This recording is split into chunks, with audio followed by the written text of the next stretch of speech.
오늘 강의는 5학년 1학기 3단원 규칙과 대응입니다. 우리 친구들 규칙이 뭘까요? 선생님이 어떤 친구에게 물었더니 지켜야 하는 거라고 대답을 하더라고요. 그럼 수학에서의 규칙은?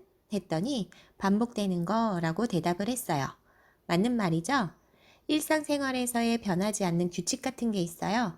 낮이 오면 밤이 오고 밤이 오면 아침이 오듯 반복되는 일상들. 반복이 된다는 건 그 다음 일을 예측할 수 있다라는 뜻이에요. 그래서 수학에서는 반복되는 수의 관계를 보고 식을 세우면 그 다음에 예상되는 수들을 맞출 수가 있어요. 자, 이 단원에서는 어떤 두 수의 대응 관계를 통해서 규칙을 찾아 예상할 수 있도록 식을 세우는 방법을 익히는 단원이에요. 자, 그럼 시작합니다.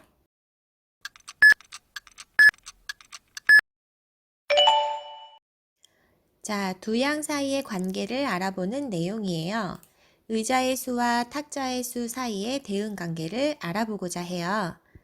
자, 사각형을 탁자라고 하고 원을 의자라고 할 때 첫 번째 그림을 보면 탁자가 한 개일 때 의자가 몇 개죠? 두 개죠. 자, 두 번째 그림은 탁자가 두 개일 때 의자가 몇 개? 네 개가 있네요. 세 번째 그림은 탁자가 세 개일 때 의자가 6개가 있고요. 네 번째 그림은 탁자가 4개일 때 의자는 8개가 있어요. 자, 지금 보니까 의자는 탁자 수의 몇 배인가요? 2배죠. 따라서 의자의 수와 탁자의 수의 대응 관계 규칙은 의자의 수는 탁자의 수의 몇 배입니다? 2배입니다. 라고 할 수가 있어요. 그리고 그것을 식으로 나타내면 탁자의 수 곱하기 2는 의자의 수다 라고 할 수 있고 그 식을 우리 반대로도 표현을 할 수가 있대요. 곱하기의 반대가 나누기니까 의자의 수를 2로 나누면 탁자의 수를 구할 수 있다라는 식을 세울 수가 있어요. 이번에는 규칙적인 배열에서 대응관계 찾기예요. 무슨 얘기냐? 대응관계 규칙을 쉽게 찾는 법은 바로 표를 이용하면 쉽거든요. 그림과 표를 동시에 한번 볼게요. 사각판수가 한 개일 때 삼각판수는 몇 개? 2개. 사각판수가 2개일 때 삼각판수는 3개죠. 사각판수가 3개일 때 삼각판수는 4개가 되고요. 사각판수가 4개일 때 삼각판수는 5개네요. 그럼 5개일 때에는 6개인 게 느낌이 오나요? 그림에는 없지만 규칙이 이해가 되면서 예측할 수가 있어요. 표를 보니까 각 대응하는 수가 모두 1 크죠. 따라서 삼각판수는 사각판수보다 한 개 더 많다라는 대응관계 규칙을 표를 통해서 쉽게 알 수가 있어요. 이것을 식으로 나타내면 사각판수 더하기 1은 삼각판수가 되고요.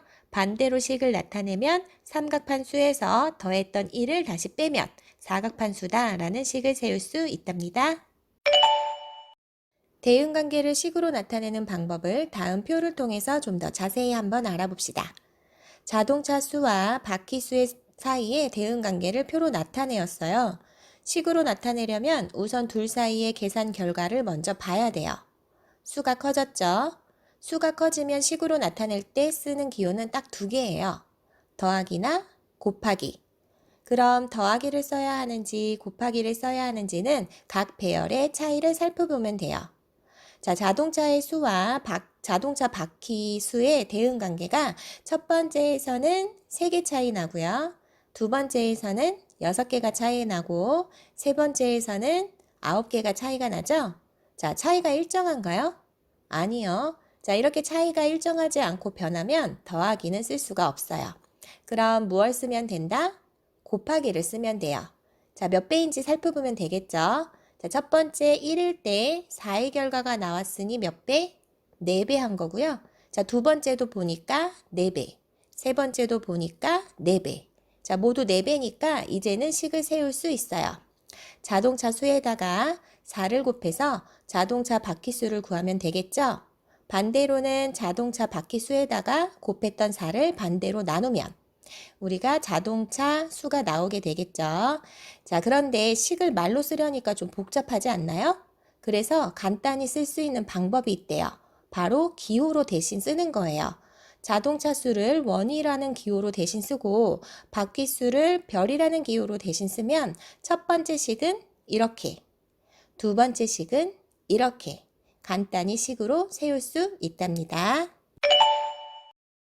이번에는 예제 문제를 통해서 배웠던 내용을 활용해 볼 거예요.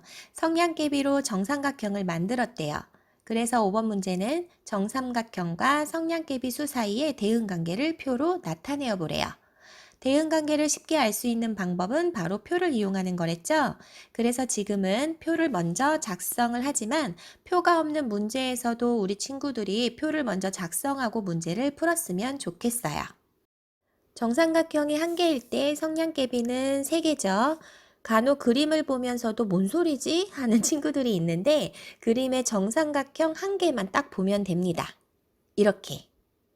정삼각형이 두 개일 때에는 5개래요. 그림을 보면 아까 3개에서 2개가 더 늘어나서 총 5개인 거 보이죠?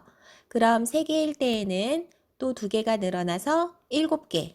그럼 이제 규칙이 좀 보이죠? 4개일 때는 2개가 더 늘어서 9개. 5개일 때에는 그럼 몇 개? 11개. 자, 이제는 식을 세어봅시다.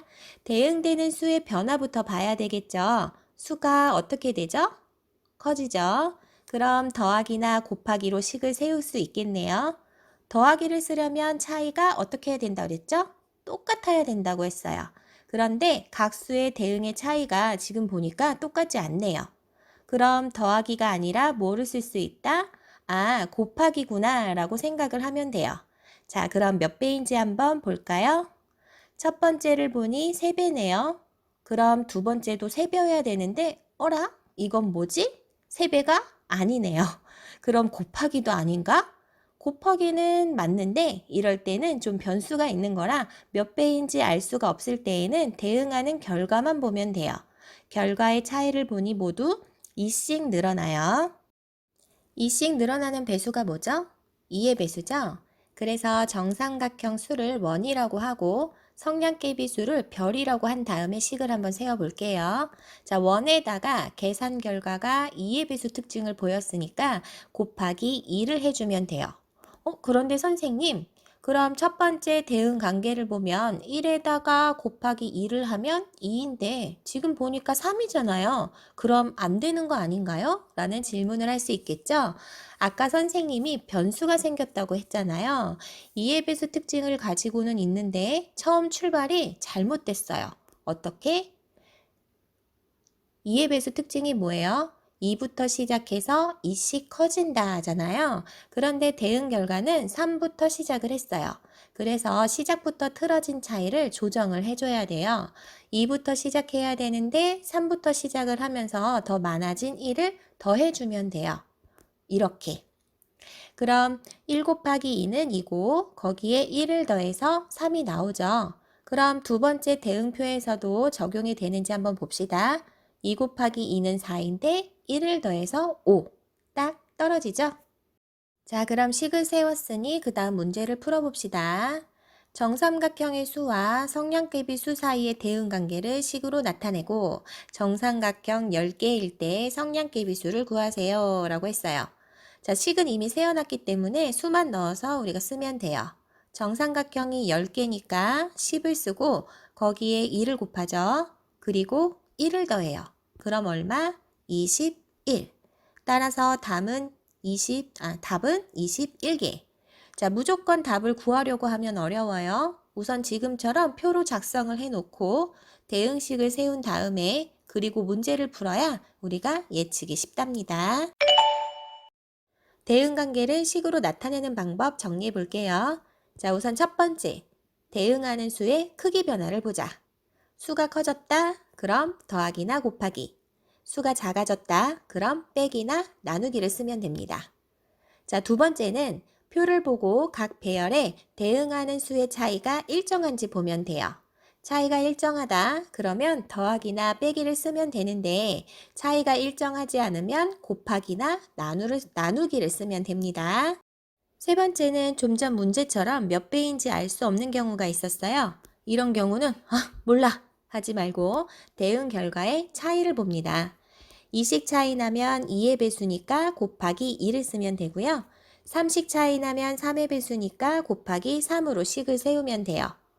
그런데 처음 시작부터 틀어진 차이가 있다 하면 그 차이를 이후에 조정을 해주면 되고요. 이렇게 해서 우리는 식을 쉽게 세울 수 있어요.